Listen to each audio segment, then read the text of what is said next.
All right, and the last of these arguments that we're going to look at is Pascal's wager. This is the betting argument. This is kind of a really cool argument.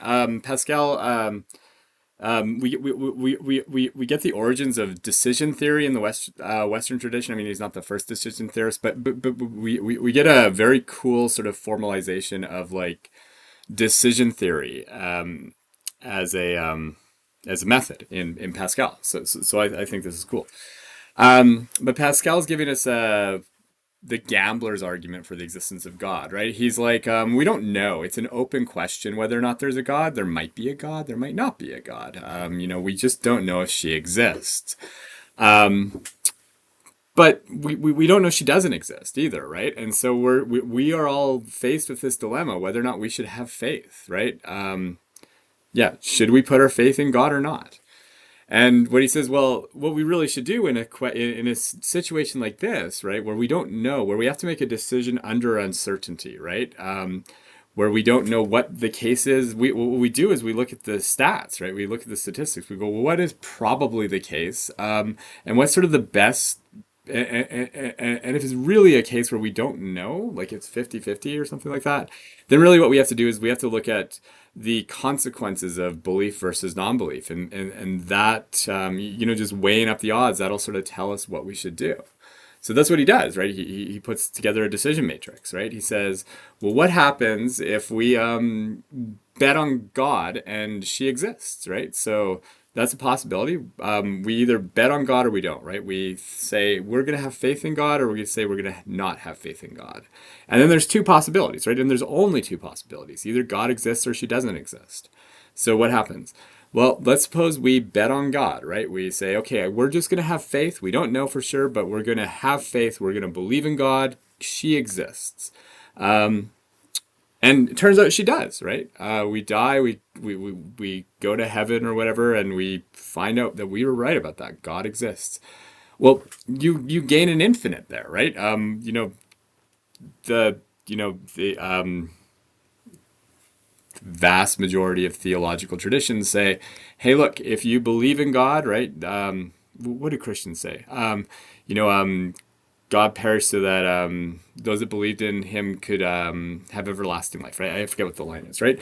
But the idea is like if you have faith and you stick to it, then after your death, you get an infinite gain, right? You get heaven, you get to be with God, you get to be for all eternity, right? You get to exist forever, right? So that's an infinite gain. That's really good, right?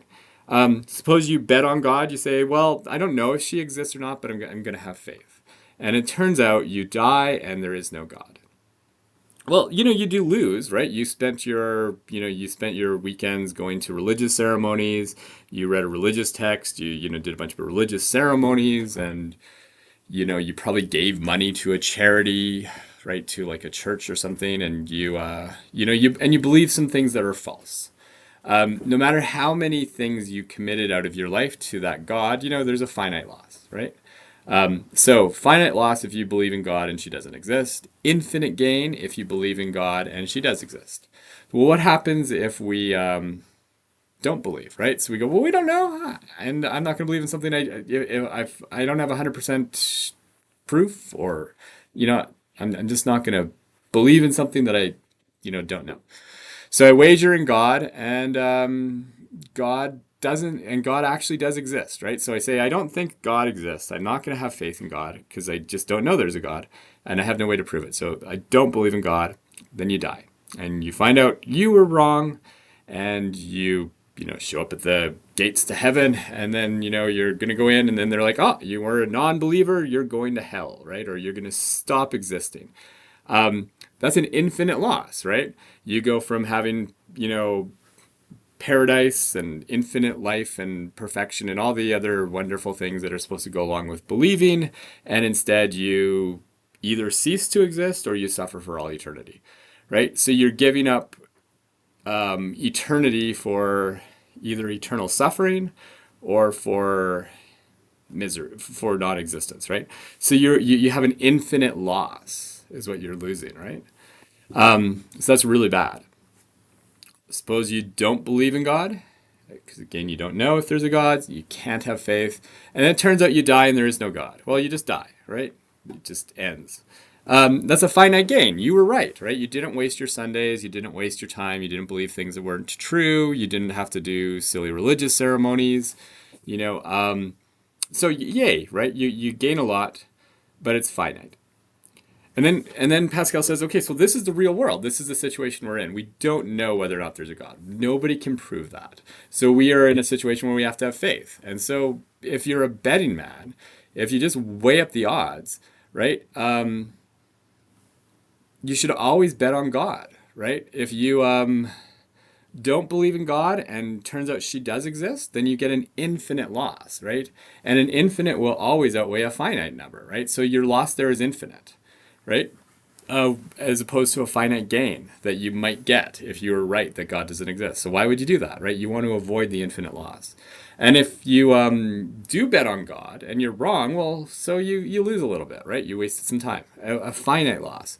But if you bet on God and there is a God, then you get an infinite gain, right? So a gain, an infinite outweighs a finite. So he says, no matter how you look at it, right? Once you look at the odds, it will always say that the rational thing to do is to have faith in God. So you should believe in God. There's the argument. Have a good one.